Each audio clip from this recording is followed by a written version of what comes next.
Brian goes to a convenient mart / restaurant. It's like a Sleven. 11-11.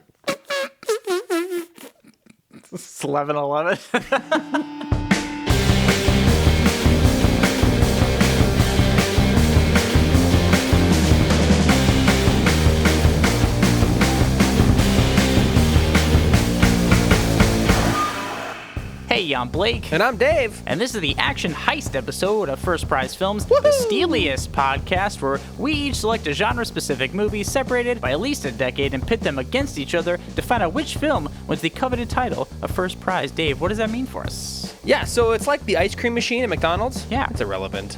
Today, we are stealing to fund our hobbies with these action heist movies. Ooh, we are. I made Blake watch The Fast and the Furious, a car movie that doesn't care about physics or even actual car stuff. It's very true. But I made Dave watch 1991's Point Break, a film that made me unsure if I wanted to take surfing lessons or bank robbery lessons. Both of them look cool. Sure, both of them are equally terrifying to me. I'll need to start working out for either one. I'll have to overcome my fear of sharks for both. So getting into this, Dave, what made you choose The Fast and the Furious 2001, the OG Fast and Furious, for our action heist film? Well, because it's such a good heist movie, and nobody really seems to understand that. Because, yeah, there's cars, but Sure. As a car guy, nothing they say is correct. So it's a heist movie, and we're gonna go with that. It just happens to have really cool cars in the background. So Yeah, this is one of those film franchises that has lost its roots a little bit. it's just a touch, just a skosh. I'm seeing a few differences just from watching this original. Tiny bit. And then, but we did F9 on our first episode ever of the show. Yeah. There's a little difference. I mean, subtle, Yeah. but differences. They're going under semis in this one, and they're going over the atmosphere in the last one. Who knows, It's pretty close, regardless. That's why I chose The Fast and the Furious. So why don't you explain to me why you made me sit through Point Break? First off, I didn't make you sit through anything. I'm kidding. No, welcome. I'm kidding. I'm just messing with you. Why did you choose it? I've only seen Point Break once. And like a lot of the films in this podcast we've talked about, it used to just play on TV all the time. So I've caught bits and pieces of it, but I couldn't remember the full film. And I was like, this is perfect for this episode. And honestly, it's perfect to go up against The Fast and the Furious. And I'm really glad it really is, I got to rediscover this film. It's got Swayze, we got Keanu Reeves, it's Catherine Bigelow directed, who I'm a big fan of. I was stoked to sit down and finally watch this thing from front to back. So it's kind of a discovery thing for me, and I, of course, wanted to put you through it too. Oh, that's fine. Wait, what? I was pretty excited about this one too, because you got Keanu. Yeah. You got Swayze. You got water. You got Lori Petty, dude. I don't know who that is. I didn't know her name. She was definitely cool, but I don't know her name, so I'd never heard of her before until this moment. Yeah. But you even got Busey. You didn't even mention Busey. Oh my God, I forgot about Busey! I forgot about Busey! And if there's one person you can't forget about, can't get out of your fucking brain, even if you wanted to, it's Busey, baby. You can't even pry him from your brain. As much as we all try. But Yeah. we will get into some Busey. But first, if you're ready, I really, really want to talk about The Fast and the Furious. Oh, me fucking too. Let's do it. Me shift into gear. Oh, now I don't want to do it anymore. Let me put it in reverse. Let me pop the truck. Security! And- Can we get security in here? Movie 1, The Fast and the Furious, 2001.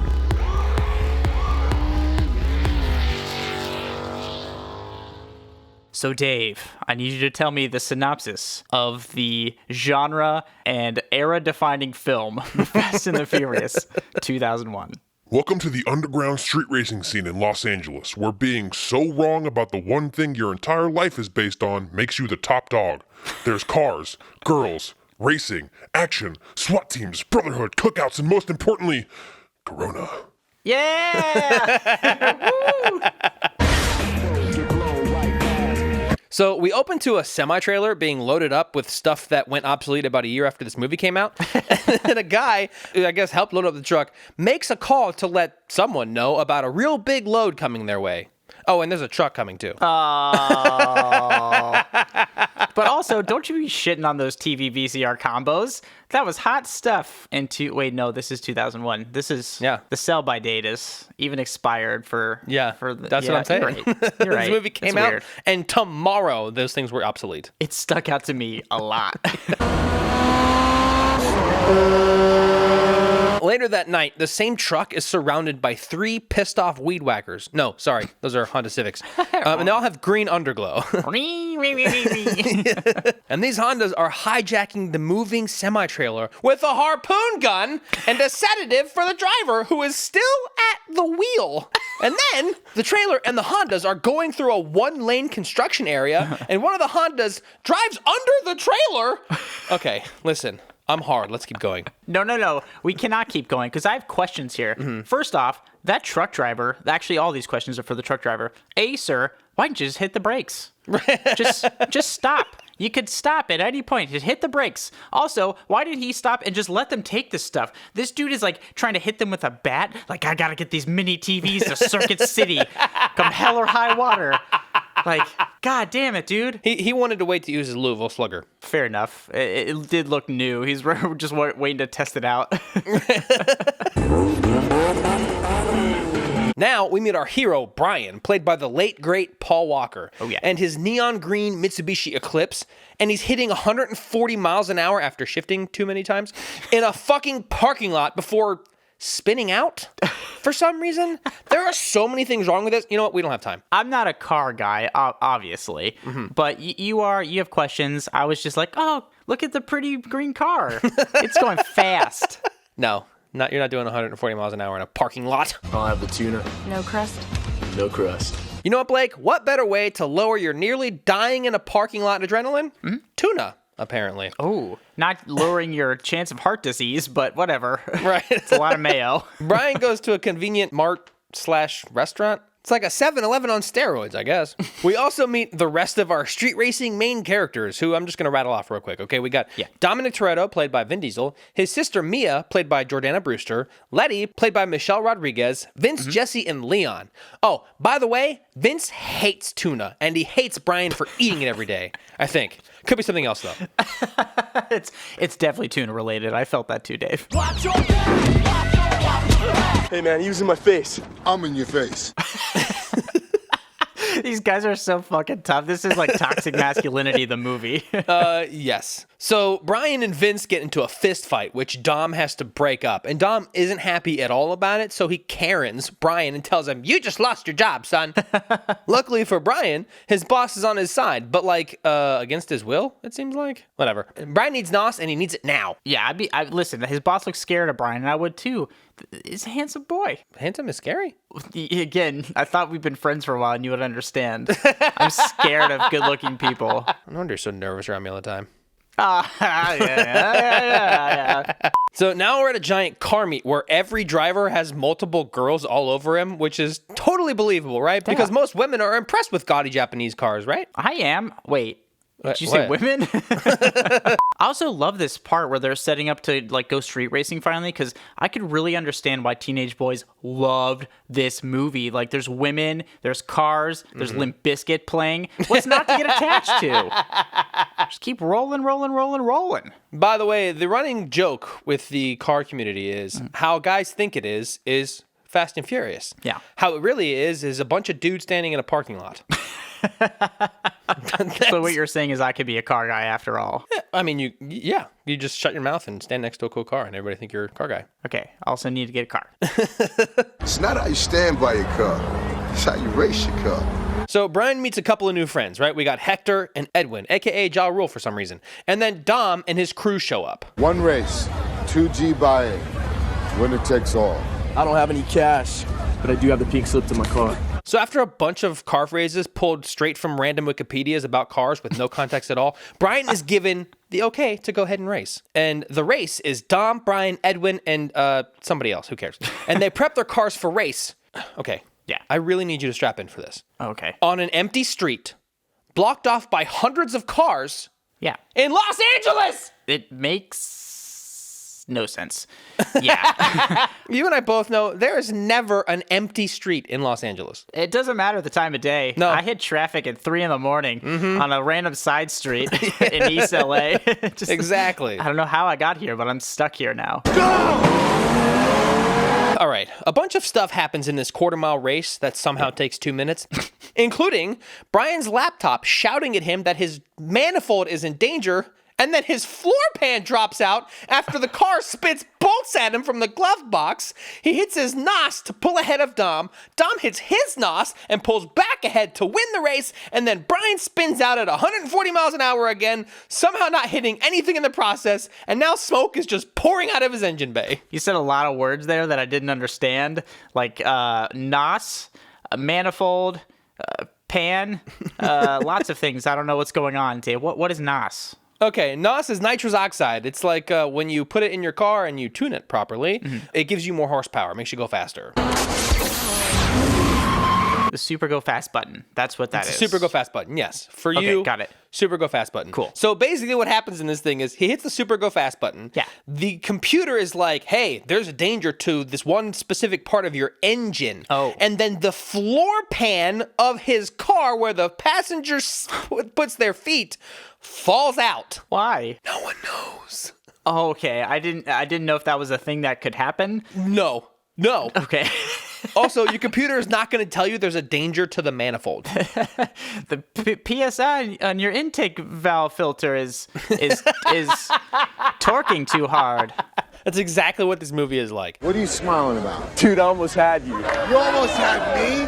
You never had me. You never had your car. Oh, sick burn. That is actually a really sick burn. I'm not going to lie to you. As a car guy, if someone said that, I'd be like, fuck you, bro. I can handle my Now me and the mad scientist gotta rip apart the block and replace the piston rings you fried. But now we're back at the starting line, right? And Dom and Jesse inspect the damage to Brian's... Sorry, now it's Dom's car because he won the race. Yeah. With a bunch more bullshit incorrect talk. But we can't hang out and say shit that doesn't make sense for long because the cops are coming. Run. Because no shit, it's LA and you blocked off the whole fucking street. That's the only thing that could get the cops to respond in LA. You're blocking a street. They're like, no, we gotta Right, stop this exactly. shit. We're never gonna get home either. Toretto, stop right there. Get in! After the cops come, Dom big brains himself away from the cops by hiding his car in a parking structure, and then he incredibly small brains himself back onto the street, but this time on foot, where he is, of course, spotted and chased by a cop before Brian to the rescue, somehow, for some reason, and not for long. Dom needs some nitrous oxide for his legs. Great. What? It's gonna be a long-ass night, that's what. Brian and Dom get pulled over by a crotch rocket motorcycle gang where the leader of said gang, Johnny, is pissed that Dom is on his territory, I guess. So they shoot up Dom's car. Did I mention that NOS is like super flammable? You didn't, but I know that now. Yes. I've canceled my order. Why? What are you going to do? You know what? I'm not going to ask. Well, I did a cursory Google search on it. Uh-huh. Drugs. They're Oh, drugs fuck. as Oh, well. no. You Oh, can no. use them as Oh, God. drugs. Somebody I'm help. gonna inhale some of it. So after getting a cab back to Dom's house like a couple of chumps, Dom invites Brian into the raging house party going on inside for some reason. And It just happened. Right. And guess who isn't happy? Besides me? Vince. Wait, who's Vince again? Tuna guy? Anti-tuna guy. Anti-tuna guy. Yes. You know you owe me a 10-second car, right? So after Brian gets saved from being ganged up on by Dom's little sister, it's the next day. Oh, wow. Traveling through time. We got this. Right. Brian gets pulled over and arrested before they take him back to the bougiest jail ever. Oh, no, sorry. It's a house in Malibu. Oh, wait. And Brian is an undercover cop Oh, my God. whose precinct is working with the FBI on the string of truck jackings to steal $6 million worth of technology that's probably now worth about 4 pairs of socks. That you can stop by your local Goodwill and they'll beg you to take off their hands. I think at this point they should be like, well, let them keep it. See how much they lose out on it. Try moving this product, buddy. What the hell is this? This is your car. My car? I said a 10-second car, not a 10-minute car. Oh. Yeah, second burn of the day. What does he mean by 10-second car? You have to run a quarter mile in 10 seconds. Okay. We cut to Brian showing up to Dom's garage with a completely destroyed Toyota Supra. Oh. Before Dom tells Brian about a giant racing event in the desert, Race Wars, and how they need to get Brian driving again. Yeah, clever name, by the way. What's up, Hector? How you doing? Brian, how you feeling, man? So after the first of the now famous Toretto cookouts, and an awkward scene where Mia yet again saves Brian from Vince's words, this time, Hector is back. That's my boy. I love Hector. He orders 3 sets of thousands of dollars worth of modifications for, you guessed it, pissed off weed whackers. Sorry, Honda Civics. And he pays in cash, too. So Hector is the one ripping off these trucks. I don't know. Guess we'll find out. Yeah. Shut up and watch the movie, Blake. Sorry. Tell me what the hell you're doing down here. Later that night, Brian, Officer Brian, not Street Racing Brian, is going to answer that question because he breaks into Hector's shop to see if he's the one doing the truck jackings, right? But he gets caught by Dom and Vince. Why? How? The world is never going to know. But Dom wants to know what Sneaky Brian is up to, and he's like a toddler caught in the cookie jar. He tells them he's scoping the competition for Race Wars, and then Dom not only believes him, he's like, shit, let's go check out Johnny's cars. Well, dude, and Vince here, who is an asshole, to be clear, is like, this guy's a cop. And Dom's like, are you a cop? And Brian's like, no, I am, no. And Vince is like, bro, he's a cop. And Dom's like, oh, let's go check out other garages, fucking narc. Done. We got a wolf pack. It's Johnny Tran, and he's coming your way really fast. So while they're checking out Johnny's stuff, Brian sees some DVD players and stuff, which is definitely not a misdirect. On top of that, Johnny and his crew come back and torture some poor car parts guy at gunpoint and oil point. Oh, yeah, this is gross. Kind of, I don't know, maybe kind of gag a little bit. I don't know It was what the intention was. disgusting. By that, I mean they literally pumped oil into his fucking mouth. What we have now is just What circumstantial. we have is probable cause. And truckers arming themselves for some good old-fashioned vigilante mayhem. So Brian's FBI boss, who is not Carl from Family Matters, no matter how much I want him to be. That would have made this movie just that much better. I'm telling you. He wants to arrest Johnny while Brian's LA cop boss wants to focus on Dom instead. Yeah. He shows Brian photos of the guy Dom beat half to death for the first time. I guess. Is the FBI this sloppy all the time? Everybody's on a need-to-know basis, but I guess nobody needs to know anything. Nope. So nobody talks about shit. Whatever. Yeah, my dad built her 900 horses of Detroit muscle. We're back with Brian and Dom, where we see the famous black Challenger. It's the black car that Dom drives. Okay, it is a famous car, and we're seeing it now. Yes. Was this car famous when this movie came out? Did people already think this was famous? No, it became famous because of this movie. Got it. Just checking. Yes. Anyway, it's like walking a toddler through a science fair. We find out that the backstory... So we also find out the story behind Dom's wrench beating debacle. During a stock car race, some guy put Dom's dad into a wall, causing him to die. So Dom beat the guy a week later. Not only that, we get some motivational speech from Dom about how awesome racing is, and Brian is just staring at him with hard eyes. I don't think Brian's eyes are the only hard things in this scene. Heart. Oh, you said heart? Oh, God. It was a boner joke.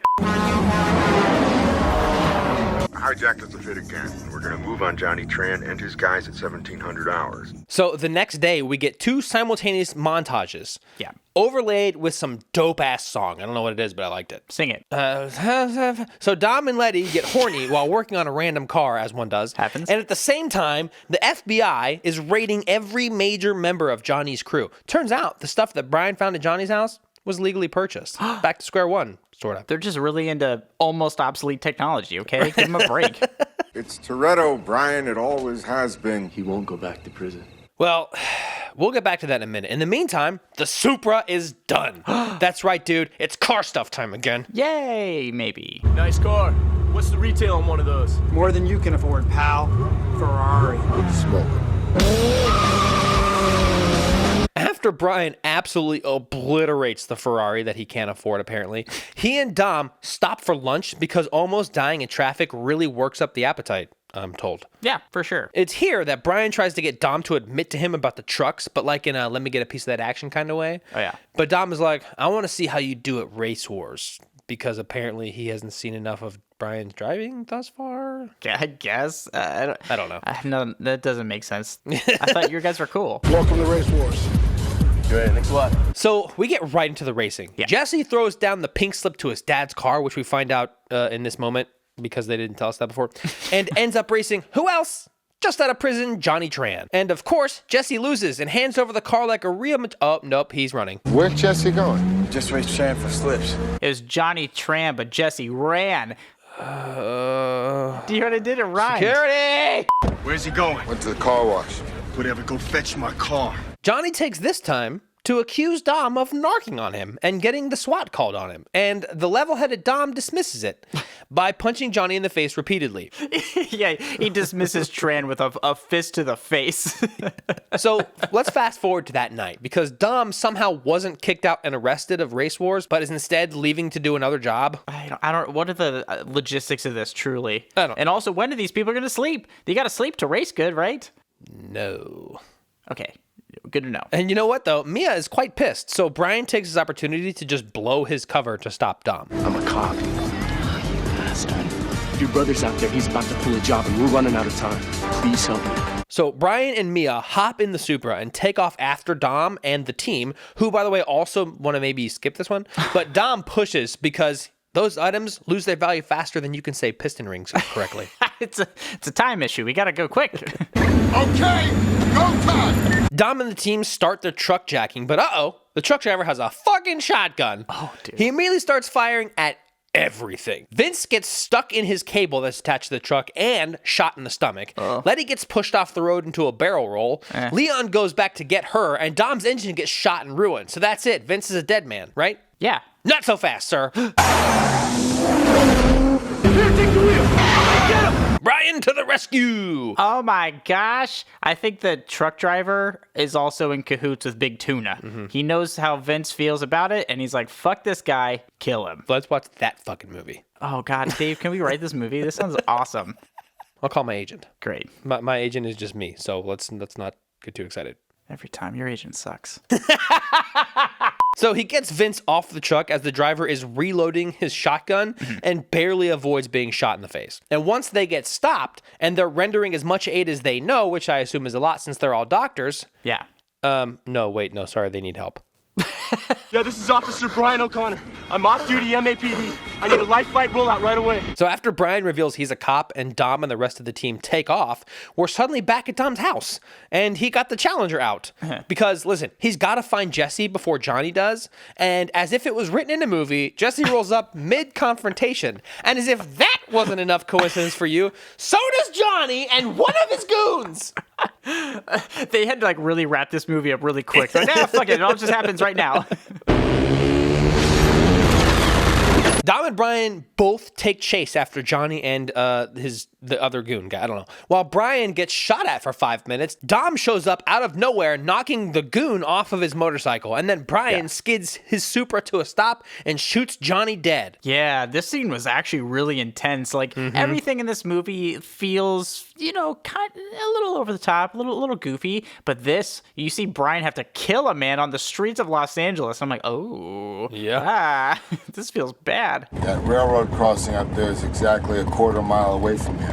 On green, I'm going for it. Now that his team is on the run and a little dead, and they've taken care of Johnny, there's only one thing left to do, Blake. What? Race! Yeah! Again. Okay. I guess. Wait, what race number are we on? There's a lot of racing going on. 17, I don't know. But listen, this is the famous race versus the train scene. I'm rooting for the train. The light turns green. Both cars take off as they approach the train, and they both hit the gas a little harder, I guess. Is that how that works? And then they hit the NOS. Oh, the go fast button. The go fast button. It's just an unlimited supply of it, I guess. Yeah. Anyway, I'm already running out of my nitrous oxide over here. I'm high as shit. So the train gets ever closer, and they burst through the barrier things, just narrowly avoid a horrible death. And just as they look at each other like, holy shit, did that just happen? A semi-truck pulls out in front of Dom's Challenger and then makes him do a barrel roll. Oh no. I forgot this happened in this movie. And I'm like, oh, they made it. And I was like, watch out for the truck. It surprised me. I bet I'm surprised it didn't surprise the pee out of you a little bit. No comment on my couch. There's a lot of piss on my couch. That's not what I had in mind. Now Dom, who is suddenly funny, and Brian stand silently waiting as sirens ring out in the distance, when out of nowhere, Brian hands over the keys to the Supra, which is the worst decision he's ever made. And I don't mean helping Dom was the bad decision. Yeah. Giving away a fucking Supra is. Well, question though, does Brian, after this sting operation or whatever is over, does he get to keep the Supra anyway? I don't know. I don't know. Somebody call fucking Vin Diesel. He'll know. I know what you're doing. I owe you a 10-second car. Dom fucks off into the LA distance, leaving Brian to wait stoically to get arrested for aiding and abetting, I'm sure. I'm not sure because It's our world, please believe. we roll credits. Oh, wow. I'm exhausted Yes. a little bit. I am as well because listen, there are so many things as the car guy in me that's like, I hate this so much. You fucking are so wrong. But then I have to remind myself, it's not a car movie. It's not. It's an action heist movie. It's true. And as somebody who knows action heists but not cars, I was like, oh, okay, this is fun. They said a bunch of words that I don't get, but I understand what they're supposed to mean. And fine, I'm fine with it. I don't care. I don't know what a fucking manifold is. I don't know what any of these things are. They That's mean fair nothing point. to me. So I was That fine tracks. with it. That tracks for sure. I know that this was never really meant to be like for the car community. Yeah. It just was. And we were all like, it's whatever. It's fine. It's a movie about street racing. We don't care. But then, now that the 10th one is coming out soon, Yeah. and it's not about street racing anymore, we're like, well, we tried. And I understand why car people love this. When it came out, it's a fun movie. It's obviously not realistic. No. It's still a good time. There's more of a cop Oh, yeah. element than I actually remember to this. There's a lot of things I didn't remember about this movie, but I had a really, really good time watching it. Not gonna lie. I really, really love this movie. And to be 100% honest with you, Paul Walker was one of only 2 celebrities I've ever cried over when they died. Yeah, I don't blame you. I remember exactly where I was when I found out he died, actually. Yeah. And It was bad. I don't have any particular affinity or connection for him as an actor necessarily, but he was very pervasive. He was made absolutely a household name and famous because of this movie. Oh, yeah, I agree. It's nice to look back on a bit of that legacy, and he gives it his all in this movie. In all of the movies, in all of these Fast and Furious movies, he really does. But this definitely is, he really, really puts his all into it. And if we keep talking about him, I'm going to cry. So let's move on to Point Break, shall we? Yeah, I want to cry now. Yay! Making Blake cry! The outside scares me. Movie 2, Point Break, 1991.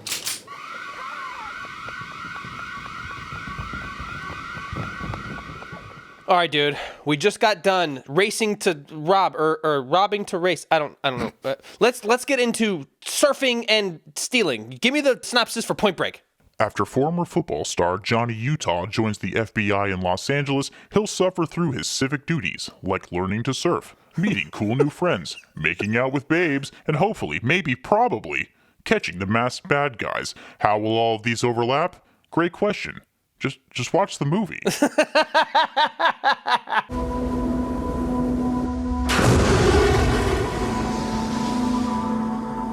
After we get through a very long title sequence, we're introduced, Dave, to our hero, Johnny Utah. He's a former college football star, current FBI agent, and also happens to have the same stupid-ass name as my childhood invisible friend, Johnny Utah. It sounds dumb, right? It does sound dumb. But regardless of how fucking stupid his name is, Johnny is played by the baby-faced Keanu Reeves, and this is post Bill and Ted's Excellent Adventure in the same exact year as Bill and Ted's Bogus Journey. That's weird. Right? Almost as weird as seeing a non-bearded Keanu Reeves in 2023. Oh, that is uncomfortable. Hi, Johnny Utah. Your 9 o'clock appointment is here. And speaking of bogus journeys, Dave, Jonathan Utah is at the Los Angeles FBI offices where FBI Director Ben Harp, played by John C. McGinley, Chief Scrubs. Chief Scrubs. He tells Johnny about his own backstory, I guess. So thanks, sure. Ben. Special Agent John Utah, day number 1 in L.A. Welcome aboard. You may very well have been in the top 2% of your class at Quantico, but quite frankly, son, out here you have exactly 0 hours of experience. Now, this is us, bank robbery. You are now in the bank robbery capital of the world. But wait, Dave. Uh-oh. There's one more Busey-shaped introduction we got to get to. We finally meet Johnny's coworker, Angelo Pappas, played by the... Gary fucking Busey. Yes, played by the always entertaining and potentially high in cocaine, Gary Busey. The man's a legend for a reason. Angelo Pappas, welcome to SeaWorld, kid. Okay, now on to the fun stuff. A zero casualty, violent bank robbery. Everybody freeze! Everybody move! This scene with the people just straight belly flopping on the tile is a level of comedy I was not ready for. It is great. There's a... But regardless of the belly flopping patrons, the four guys who storm in, these are our antagonists, a masked group called the Ex-Presidents. Yes. We are the ex-presidents! But they're not your normal bank robbers in ski masks and cargo pants, despite that being a great fashion choice. When they rob banks, they wear suits and masks featuring 2 former presidents and 2 former assholes, Jimmy Carter, Lyndon B. Johnson, Ronald Reagan, and Richard Nixon. I'm going to leave it to you to decide which are which. Okay, love that. Anyway, these guys have been robbing banks all over LA, and they haven't been caught because they aren't greedy, besides like being bank robbers, but mostly because they don't go for the vault. They only take the cash out of the drawers so they can be in and out of the bank much quicker. Oh, wonderful. I'm not taking notes, are you? Thank you very much, ladies and gentlemen, and please don't forget to vote! So the bank robbers get what they want, and this is, of course, where the brain trust, known as Johnny Utah and Angelo Pappas, the Busey, come in. They're part of the bank robbery department, so they're on the case, and despite Pappas being a total laughingstock of the department, apparently, he has a pretty solid theory on who these ex-presidents could be. You want to nail the bank robbers and be a big hero? Definitely. Then here it is. The ex-presidents are surfers. So, based on one of the ex-presidents' lower back tan that Pappas sees in one of the bank surveillance tape, Pappas thinks these guys are surfers, but like, I can get the same kind of tan line spending less than 5 minutes outside with my shirt off. Yeah. A public safety hazard, but I can do it. I'm more convinced that he knows this because we see the man's literal asshole. I'm actually glad I just saw this on my TV and not in a theater, because I'm like, Look at the tan line on this guy. There's a lot more asshole-based things to talk about later, but for now, I also have one more question. Don't surfers also, like actual real big-time surfers, wear wetsuits, which would not give you a fucking tan line? Yep. Okay, just checking. But there's more things, Dave, that lead Pappas to this conclusion, because apparently he found traces of wax from a crime scene sample they took like a year ago. And it contains wax that could possibly, maybe, potentially be used by surfers. So, whatever, they're surfers, fine. Could it also be used to wax an asshole? That's a fucking great question. Hey man, a lot of guys your age are learning to surf. There's nothing wrong with it. I'm 25. That's what I'm saying. It's never too late. So, Dave, you're working bank robberies, and your big suspects might be surfers based on some, minor data analysis. Yes. What is your first move in this situation? Quit. Actually, that is the right answer. That is the right answer here. Take that pension, baby. But Pappas has kind of a different idea. He wants Johnny to buy a surfboard and learn to surf and meet surfers, because I guess they're all connected. And if he knows enough surfers, then maybe those surfers will know the surfers that maybe rob the banks in Halloween masks. It's kind of like you become a surfer, then you'll know the robbers because all surfers know all other surfers. There's 8 million people in Los Angeles. What are you fucking talking about? You have to get out there and learn the moves, get into their head, pick up the speech. You're trying to tell me the FBI is going to pay me to learn to surf? Now we got a movie, baby. There it is. Here we go. Okay, I'm on board now after hearing Pappas talk about it. I mean, that's the charm of Gary Busey. It's just those teeth, baby. Chomp, chomp, chomp.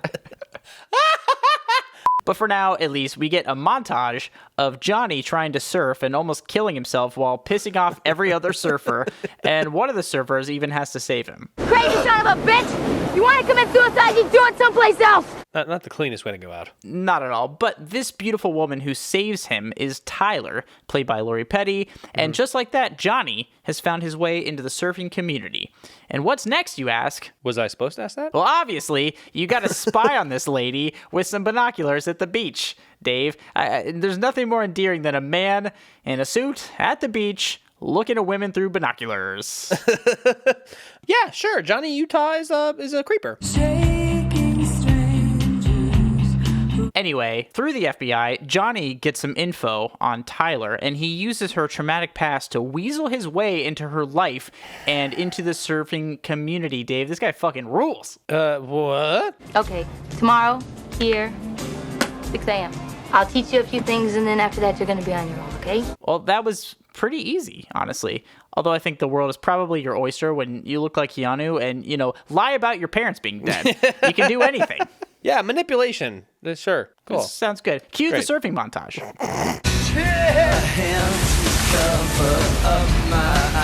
So Tyler, she teaches Johnny the basics of surfing until the sun sets, and we get to meet the golden-haired surf god himself, Bodie, played by Patrick Swayze. He's also an elitist who dunks on Johnny's surfboard, which is admittedly kind of goofy looking. Yeah, I totally knew that. That's a surfboard, all right.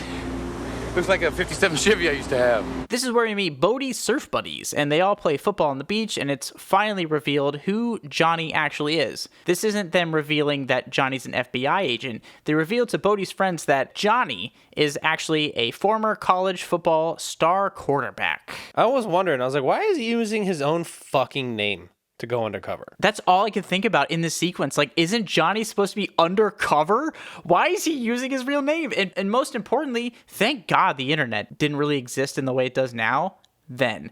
One quick Google search, and Done. Johnny's Quantico enrollment just shows up. Agent Jonathan Utah, member of FBI, special agent guy. They'd be like, oh, this guy's a fucking narc. This is Johnny Utah, the Ohio State Buckeyes all-conference, remember? Things are really going great for Johnny. He's playing beach football, he's surfing, meeting new friends, sexy ladies, but it does look like he's been missing out on one thing, Dave. His actual job as an FBI agent. Remember that? Oh, yeah, I forgot all about it. He rolls into the bureau with a surfboard, and Director Harp is, he's a little on edge. Over the last 2 weeks, you two have produced exactly squat! During which time, the ex-presidents have robbed 2 more banks! But here's my new theory about Johnny. This whole thing got me thinking that I think Johnny actually is Ted from Bill and Ted, but he went back in time enough and learned enough that he got into the FBI, but now that he's undercover with a radical surfing gang, he's kind of regressing back into Ted again, bro. It makes sense. Also, Bill's probably dead. Do you know what ties my theory all together, Dave? What? And it's a good theory. I just want to reiterate how smart I am. Okay, yes. The forensics lab, they got a hair sample from one of the ex-presidents. So Johnny, has the weirdest plan to find out where they surf. Oh, is it, We're going to get to it. Okay. If we can get some hair samples and get a match at a certain beach, we'd know which break the ex-presidents surf. So here's the plan. Okay. Johnny and Pappas are going to rip people's hair from their heads at different beaches around LA to see if they can get a match to the contaminants they found in the president's hair. And I don't mean ask for people's hair. I'm talking they're going to fucking steal people's hair off their heads. This seems like a legal nightmare. This is an idea that only an insane person who used to be Ted would come up with. I'm just saying. Despite this insanity, this plan fucking works, dude. I can't believe it. I'm just... You're so dejected. Here's a match. Latigo Beach. Nice point break.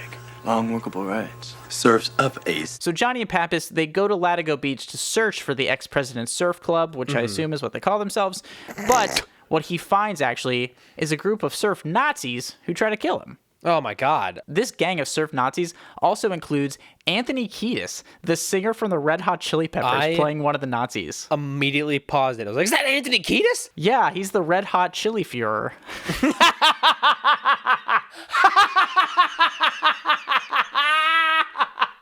We're just gonna fuck you up. Luckily, our blonde surf god Bodie, he shows up just in the nick of time to roundhouse kick Johnny to safety. Dude, Johnny even gets an invite out of this to his house party that night. Okay, can we talk about Bodie's party, though? Yes, but first things first, Johnny and Pappas, they think the Nazis are the ex-presidents, despite how fucking stupid the Nazis are. And they set the Nazis up to get raided by the FBI the next morning. So now it's party time. All right, let's do it. So Johnny shows up at Bodie's place with Tyler and gets to hang out with the whole gang and really get a feel for their like wave-based suicidal tendencies here. Like, these guys are hardcore adrenaline junkies. You want the ultimate, you gotta be willing to pay the ultimate price. It's not tragic to die doing what you love. This is pretty fucking hardcore. These guys really believe their bullshit.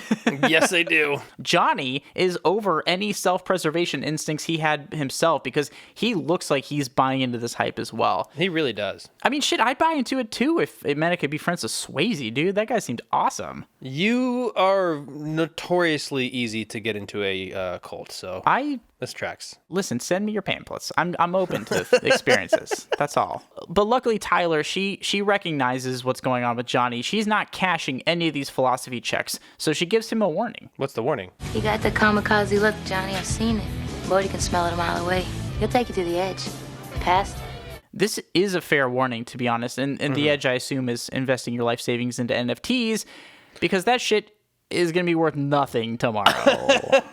Anyway, they all go for a night surf where Tyler and Johnny, they finally hook up. All that tension, that sexual tension that's been brewing, they finally release it in a scene that I guess was cut because we just cut to the next morning. It had to have been a cutscene for sure. But something's wrong. Holy shit. What? Shit. I'm really late. Johnny is late for his own fucking raid against the surf Nazis. I'm ready to rock, Angela. Where you want me? I want you at the side window by the hedge. Now, you're strictly backup. I don't want to burn your cover. Have you got that? So guess what? What? The raid goes bad. The raid goes really fucking bad. Yeah. Not only are Johnny and Pappas to blame for the deaths of these people, turns out there was an undercover DEA agent there working the case, and they just ruined an entire operation. Special agent in Utah. I'd like you to meet Agent Dietz. Works for the DEA. He was working deep cover until You think I like this hair, man? You think I like these clothes? I've been working on these fuckers for 3 months! That's a big oof. Big oof. Big oof. But let's recap here. Johnny has shown up to LA, pissed off his bosses, surfed, got in fights, surfed, stolen people's hair, night surfed, and now he's blown a major DEA operation. Could you not have just worked as a shitty Fox News sports commentator after you blew out your knee? Like, leave the police work to Busey. Actually, just kidding. Don't do that. Don't leave the police work to Busey. Yes, he sucks Please too. don't give Busey a badge. Please don't give Gary Busey a gun. Oh, shit. But to put some, like, metaphorical aloe vera on that burn, Johnny and Tyler decide to go surfing with Bodie. But before he can hop in the water, something catches his eye. You alright? You look like you saw a ghost. He didn't see a ghost, Tyler. He saw a butthole. That's exactly how I looked when I saw the butthole the first time. It's not a joke either. Like, one of Bodie's surfer friends moons the rest of them while they surf, and Johnny can recognize that asshole from a football field away. That's the asshole of an ex-president. A little more Calvin Coolidge than Ronald Reagan, but maybe I'm just detail-oriented. I really wish you would have warned me that there was multiple assholes in this movie. To be honest with you, I didn't know that. I think they cut that from the TV version that I saw. I think so. They've got to pick up some traveling money first. Assured trust tomorrow. Johnny tells Pappas that Bodie and his boys, who are definitely the ex-presidents, they're going to rob a bank before they leave town. So they show up the next morning to wait for them. But it's 10:30 a.m., Dave, and Pappas needs his 2 meatball sandwiches. 2 meatball subs? Cool. With you on that one. Yeah, Pappas needs that extra protein, I assume, with all those meatballs to help him catch the bad guys. But before he can even get a bite of that sweet, compressed, meaty goodness, the presidents strike. Yeah, and they do it when Johnny has his back turned. FBI! Now freeze! I got it! Go!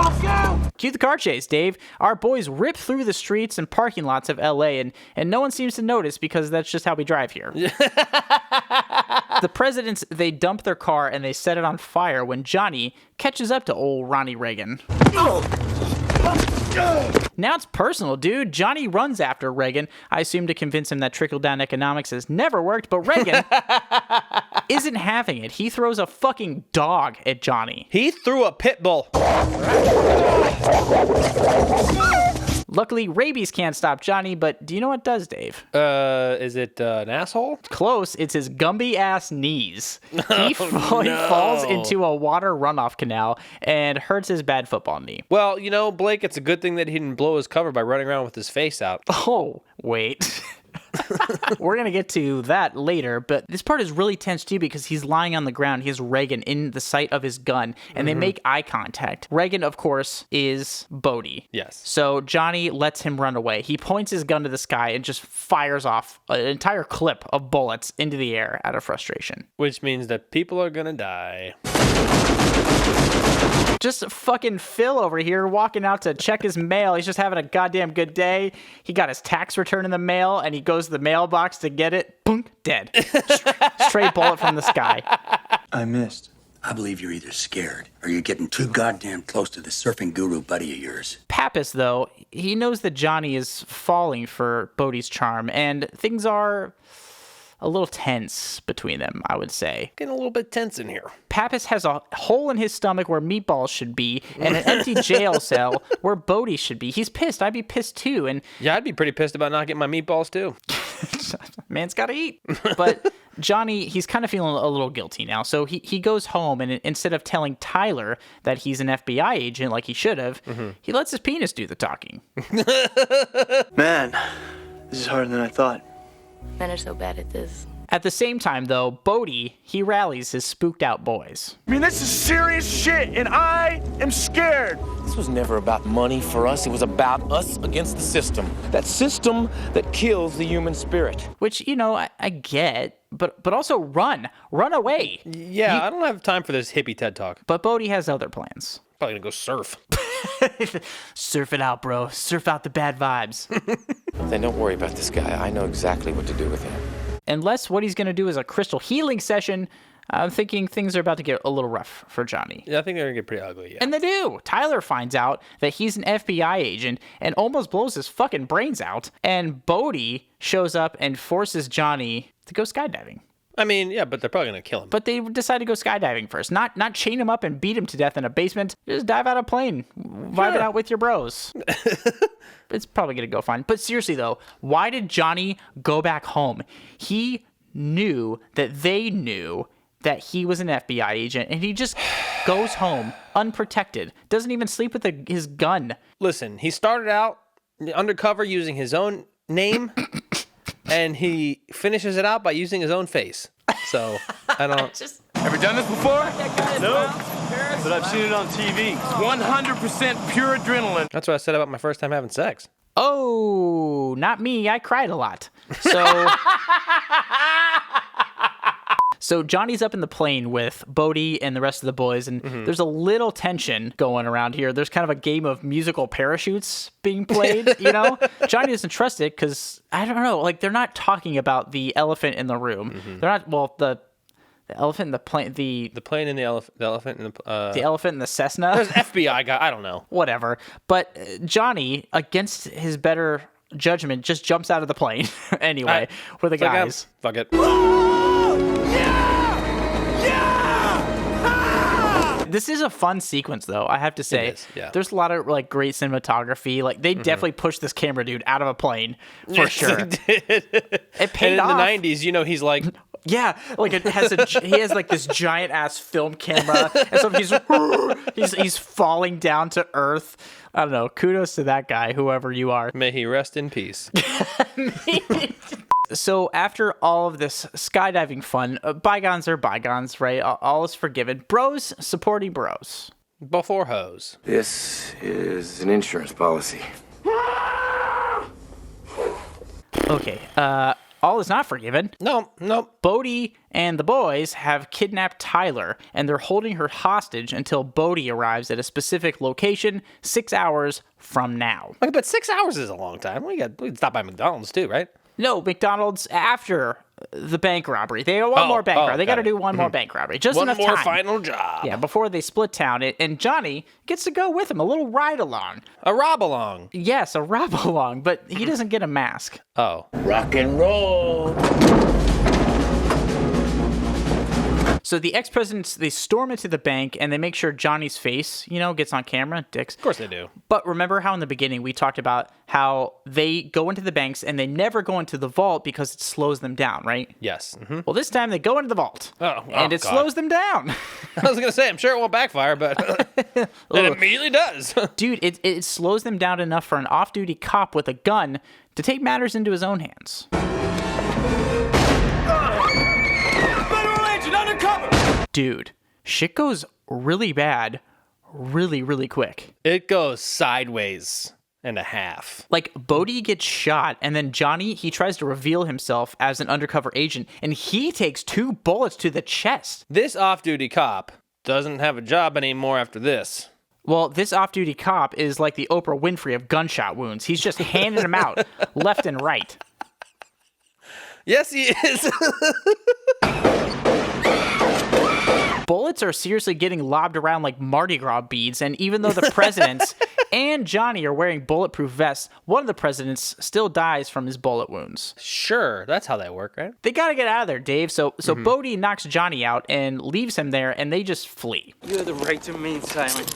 Anything you say can and will be used against you in a court of law. The FBI shows up, and of course they are pissed. But they are arresting their undercover agent for being undercover? Well, they try to arrest Johnny, but Pappas steps in to take him into custody himself and presumably get those goddamn 2 meatball sandwiches he's owed. Hey, I'm not letting it go. Yeah, I wouldn't either. I want that mozzarella and beef. Yum. Ball. I know where they're going. I figured you did. It was a ruse. Oh! Pappas is actually taking Johnny to finish the job. They have to get to Santa Monica Airport before the remaining presidents can take off. But they're not going to shoot or arrest them. No. Johnny just wants Tyler back, and I guess he can unilaterally just use FBI resources for his own end. Apparently. Heroic. But can you take that portion off of my taxes, please? Yes. You want to ride to glory? Fine, but don't take Tyler with you. Tell me where she is, and I walk away. While this exchange between Bodie and Johnny happens, Pappas kneels behind some luggage and has his gun pointed, but so is one of the other ex-presidents, and another gunfight breaks out. One of the presidents is now dead, one is shot, and Pappas takes the ultimate L and soars off to the great big sandwich shop in the sky. R.I.P. Busey. Thanks for nothing. See you in hell. Anyway. I gotta say, though, Johnny has royally fucked up his entire career, and he only started, like, maybe a month ago. This is like his first case. And think of how many people have died because of him. Like, this dude's got to face some justice. This is what happens when you surf. So Bodie forces Johnny into the plane and they take off. Essentially, they're going to go parachute into Mexico and run away with the money. It sounds simple. Yeah, simple. That's the word. They finally get to jumping altitude and Bodie leaps out of the plane. But Johnny, he needs to make sure that Tyler is safe. So without a parachute for him, he just grabs a gun and dives head first out of the plane, trying to catch up with Bodie mid-air. He literally says, fuck it. Johnny, that pussy can't be that good. Fuck yeah! I'm not gonna lie though, dude. I love this sequence as well. Like the shots of Johnny barreling towards Earth as fast as he can to catch up with Bodie. I couldn't believe it's bonkers. It's a bonkers sequence. Not only is it bonkers, but what if as he's doing it, Bodie's like, parachute. That would be hilarious. Like, guess I'm dead. But luckily, before Bodie can trigger his chute, Johnny catches up with him, and they got a pretty rough landing out of this fucking thing. Yes, they did. The landing, like I said, is bad, but Bodie takes off in a Jeep with his boy. They leave Tyler in the Mexican desert with Johnny and his borked-ass knee. So, I don't know. Happy ending? Yo, Johnny! I'll see you in the next life! So we cut to like a year or so later without knowing how the fuck Johnny or Tyler survived the desert. What happened there? But we are in Australia now. Oh, fun, right? Great. Earlier in the film, Bodie talked about finding the ultimate wave, and he predicted it would come to Australia with this big storm. So here it is.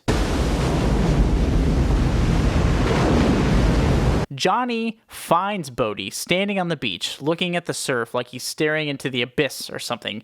This is a pretty tense scene. I mean, this makes sense to me. There's only one beach in Australia. Special Agent Utah. I knew I could count on you. Wait, Special Agent? Johnny did get fired last year? Do you know how many people he killed? I mean, a lot. He flew into fucking Mexico. He robbed a bank. I don't know how he survived any of it, but I don't know how he's still an agent, for real. But I knew you wouldn't miss a 50-year storm, Bodie. So Johnny handcuffs Bodie as the rest of the cops show up, but in one last little act of charity, Johnny lets Bodie go out and surf one last wave. Vaya con Dios. Bodie paddles out and takes a massive wave to the dome, never to be seen again. Fucking rip, dude. He's done. I mean, he killed people and kidnapped your girl. Why would you okay, I don't like this. Johnny tosses his badge into the ocean. He's done. He's got both a surfboard and some ass to wax. Roll credits. Oh, about time.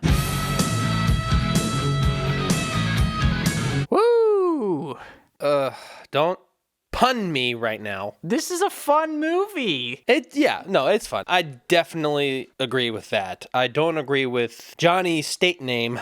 Fucking letting go hippie name guy. Bodie? I know his fucking name. I was doing a bit. Damn it. Sorry. I ruin everything. But I don't know. I get it. I understand that because it is like a weird, frustrating kind of end. But this movie kept me pumped the whole time. There's so much stuff going on. It sucked me in. I like this movie a lot. Well, let's battle it out then because I really like The Fast and the Furious. So. Did you? Did you really? I did. Movie versus movie. Welcome to the Thunderdome.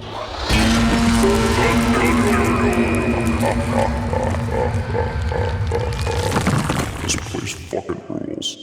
We are back, Dave, in the Thunderdome. I finally come down from my nitrous oxide high. I'm angry, and I'm ready to battle. Let's do it. I am all dry from the definitely getting in the water and not being afraid to thing that I did. I'm proud of you. But before we watch these movies, Dave, you and we decided on 5 things that we both agree make a good genre movie. In this case, action heist movies. So let's go through them. Yeah. Number 1, we need a coordinated crew of thieves. Are we a real team or are we bumbling morons? Number 2, we need a charismatic hero. Oh, this person's actually pretty awesome. Number 3, we need a plot defined by action. This can't just be randomly blowing shit up. Number 4, we need a sympathetic criminal leader. You know, I kind of get this guy. And lastly, number 5, we need one last score. Come on, man, we just need a little more money. You know what? I love The Fast and the Furious. I've been into it since I was fucking 13 years old. I'm going first. Do it. We're going to start with our coordinated crew of thieves. In The Fast and the Furious, this team is extremely coordinated, not only with each other, but with their cars, even if they don't know what they're talking about. They know exactly what they're doing, however, and when to do it. I mean, you got a guy to harpoon the window, a guy to harpoon himself onto a zip line into a semi-trailer, and you even got a guy to boss the rest of them around, I guess. With a harpoon? No, he doesn't have a harpoon. Just going with the trifecta, almost had it. But they are always in sync with each other when they're pulling their job. So I get it, but I think for my money, I don't know if you can get a more coordinated crew of thieves than the ex-presidents in Point Break, dude. Like, these guys have been doing it for years, never got caught, never left evidence, minus that little hair that one time, and they stick together, dude. They also have the same values and goals. They're like a total unit on the streets, but just a bunch of bros on the beach. Yeah, but did they do it in cars? Sometimes. No. They do it in car, so. A couple cars. They ditched the one car. They set a car on fire. That's cool. That was just fun. saying, I like that part. But despite how coordinated these crews are, sometimes all it takes is one asshole from Ohio to mess the whole thing up. It's true. Blake Hawk has entered the chat. But that brings us to our next point, charismatic hero. Of course. As much as I like to make fun of Johnny Utah because his name is fucking stupid, you cannot help but admit the guy has charisma. Yes. He fucks up over and over and over again, but you're still on his side and you still want to see him do well. And he's not just charismatic with us, obviously, as an audience. He charms his way into the inner circle of the surfer bro community in like a week. A week. Yeah. I have a dude. I don't want to say this too loud. I have a neighbor who is like a big surfer, and that dude has said 4 fucking words to me in the 8 years that I've lived here. I'm just saying, we really feel for Johnny though, and his struggle, and I don't know. I don't think it gets more charismatic than that. Oh, it sure does, because Brian O'Connor, Spillner, whatever, I don't know. Fake Brian name. Spillner Connor. But either way, Brian is not only charismatic in general with those piercing blue eyes and that spaghetti blonde hair. Hubba hubba. He is the kind of charismatic that gets shit done. He's able to use his charm to not only get into the team, but into the pants of the team leader's sister. Oh yeah, he does. Also, he's able to gain the trust of the leader so much so that he basically becomes the second in command overnight. I'm not going to lie. This is a pretty strong point for the Fast and the Furious. Like, Brian O'Connor, he gets stuff done, dude. He really gets this movie going. Speaking of going, the plot goes. And this is where we get into our next point. Plot defined by action. And The Fast and the Furious has one of the best plots defined by action of any action heist movie. These street racers use their driving abilities to their advantage, albeit illegal advantage, but still. Every action scene has cars in it. They're either using the cars to achieve their goal, or there's just cars in the background. Who cares that every word spoken about the cars is wrong? That doesn't affect the plot. I get it, and I think it's a solid plot in The Fast and the Furious. I really do. And there is a lot of action. It doesn't feel very heisty to me. Like, I don't feel like that's much of the focus of this too much, but I don't know. Maybe I'm overthinking it, but there's two whole heists in it. Count them, 2. No, it's a great point. But in Point Break, the movie's nothing but action. If the plot isn't having us shredding some waves and kissing on some babes, then it has us racing through the streets of LA, like avoiding cars, people, bullets, flying dogs, you name it. There's stuff going on constantly. On top of that, we get to go skydiving, dude. It's all built into the plot and makes the action that much more impactful and intense. And I can't get enough of it, to be honest with you. It's so built in that it wouldn't be the same movie without all these action set pieces. Listen, I don't think you would feel this way if you didn't pee your pants every time you got into my car when we were kids. Do not tell me how much I pee my pants. Because I know. I don't feel for you with that. I don't. Honestly, I need to cath myself more before I watch a lot of these movies. And I can just piss away and let it happen. That's true. Okay, cut that. Make sure you cut that. But if we're getting into the feels of all this stuff, yes, I think we do have to get into our next point, which is sympathetic criminal leader. Bodhi. One word, man. The guy, he really gets my sympathy. And I don't know if we dive into him enough in this film. I want more from it. But we really come to understand Bodhi and his motivations, dude. He's an adrenaline junkie at one with the ocean, and he's fighting against the system with a little penchant for armed robbery and assault. But I'm still on his side. And obviously, it's not an excuse for what he's doing. But I do think as an audience, we understand why he's doing this stuff. And a little bit of us wants him to make it out on the other side. I'm kind of rooting for Bodhi here. I don't know. Bodhi seems like a dickhead right out of the gate to me. So really, I don't really feel for him that much. In the middle, I'm like, okay, maybe a little bit, but then he kills people. So I'm like, never mind, just kidding. He's a bit cocky. Yes, he's a bit cocky. That's for sure. I don't know. I think we get into him. I think we really do. I think we get to understand him a bit. Speak for yourself, because I'm into Dominic Toretto. That sounded weird. Anyway, moving on. Because he's an absolute badass, okay? Yeah. Tough as nails and loyal as hell. But he also believes so much in his cause that you can't help but kind of be on his side. The feeling of driving a car, especially when you're a car person, is like therapy. Not to mention, everyone can get on board with a sense of kinship with people who share your interests. So when he reveals why he went to prison, wrench beating, you kind of get it, right? Yeah. He's avenging his father's death. On top of that, you understand why he feels he needs to steal to fund his lifestyle. And that's where I think The Fast and the Furious also shines too, is we do dive into Dom's story a bit. Yes. We only get a little taste of Bodhi, and I wanted more. Like I said, I wanted more from his character backstory. I think he is an interesting character, and I want to dive into his psyche a little bit more than we did. Yeah. And so, as much as I think The Fast and the Furious is like a goofy-ass movie, I do see the strength in getting to know Dominic Toretto as a character. Good. Especially towards the end, too, when we see him, try to save his friends from this heist thing. Yes. Speaking of this heist thing, it's the one last score. Oh, yeah. The team in The Fast and the Furious doesn't explicitly talk about their last score, aside from just saying it's the biggest one. They just kind of blow past it, whatever. Yeah. It's kind of more of a plot device than an actual plot point, but it is the motherlode, apparently, and they have been eyeing it 4 months. And Dom says everyone is going on a long vacation after it's over, and you can tell he really means it. Yeah. He is, of course, too stubborn to feel the temperature of the situation, and the whole thing ends up not only botched, but with one team member dead and the other in the hospital. And then they're all on the run. So I mean, they kind of fuck it up, but it is a big last score for them. No, I get it. And in Point Break, I don't think we have the traditional setup for this like one last score trope, but we do have something here. So the first one last score, when Johnny interrupts them and things go bad. Yes. And then we also have the last one last score where they force Johnny to go along with them and try to get all that vault money. Both of these things are tense as hell, and I think our thieves need this money to get out of town and hold them over to next season. Without it, Mexico is going to be boring. But both of these heist attempts, I think, are very tense, and I really like how it's structured, honestly. It keeps you guessing. Yeah, I mean, I didn't hate the last score attempts in Point Break, so yeah, I don't disagree. Yeah, they're violent as shit, especially that last one when the bullets start flying. Fucking A, dude. So many people died. The security guard dies. The off-duty officer dies. One of the ex-presidents dies. It's a bloodbath. Yeah, I mean, yeah, it's definitely a bloodbath. Both of these are kind of bloodbaths in the end, just because so much shit happens and goes wrong at the end. So, but I will say these movies are way more similar than I anticipated. Yes, they're basically different versions of the same fucking movie. They really are. They really, really, really are. And I didn't really plan on that, but I'm glad it kind of worked out that way. I think these are a pretty even match to go up against each other. Oh, I agree, and I'm really excited to see what you pick. Oh, dude, it's gonna be weird for me, I bet. Let's do it. I can't wait to make you weird. Hey, look, we did it. It's the finish line. We're at the finish line. Can I go home yet? All right. Alrighty, Dave. We're getting to the finish line. Yeah. And of both these movies, one's car-based. It works. It's thematically relevant. Oh, I get it. I get it. I didn't catch that. Anyway. Not my finest moment on this podcast. We gotta start somewhere. So anyway, Dave.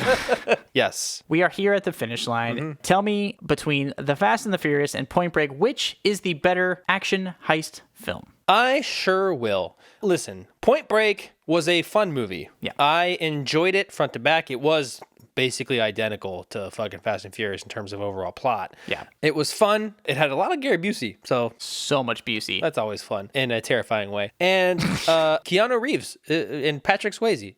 Fun matchup. Yeah. However, you just can't put it over the Fast and the Furious. I mean, it starts out with a heist, and it's a cool action-based heist at that, immediately off the bat. Yeah. And then you really feel for all of the characters in this movie. You like Paul Walker's character, Brian O'Connor. You want him to succeed, and then you also like Vin Diesel, and now you just want them to be best friends.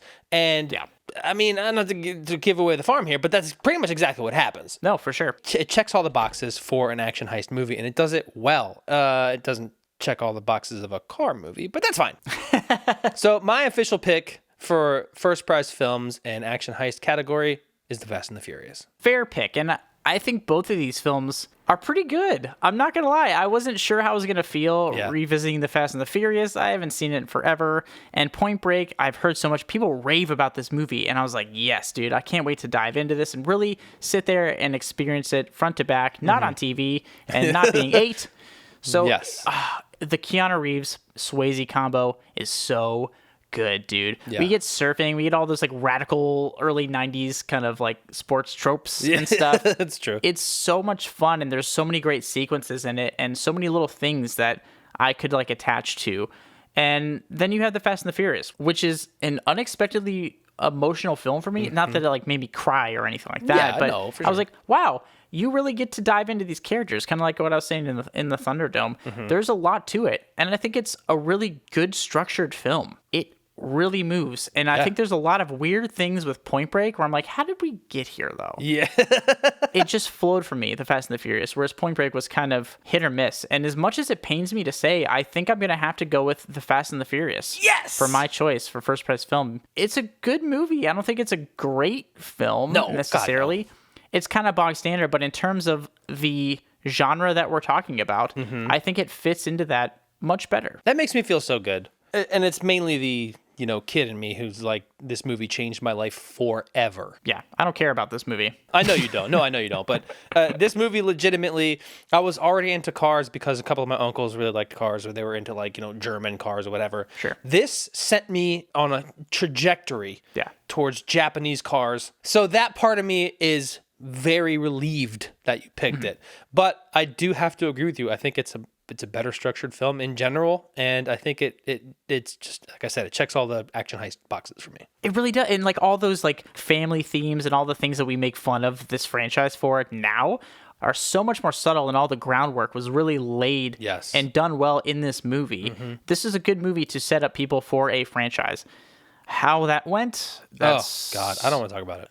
I would say not for me to say, but it is for me to say. Terrible. It went badly. Poorly. And very badly.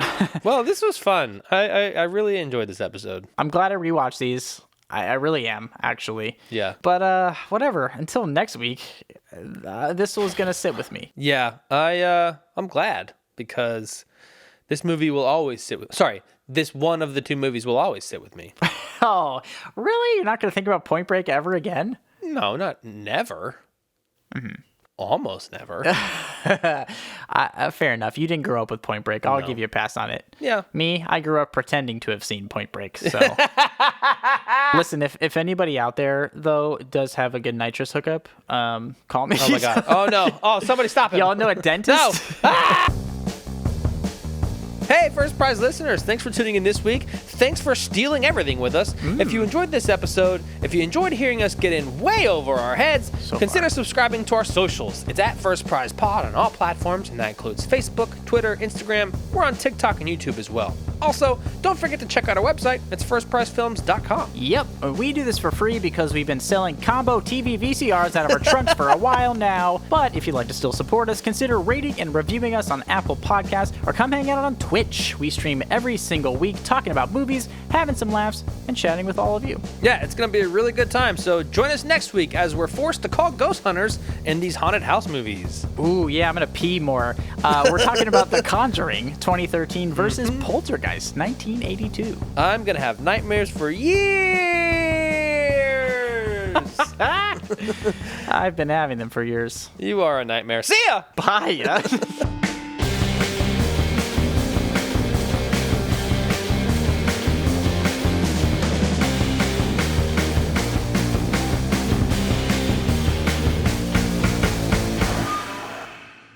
And as much as I make fun of Junie Ota.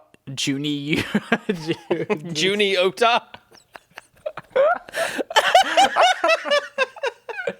Junie Ota.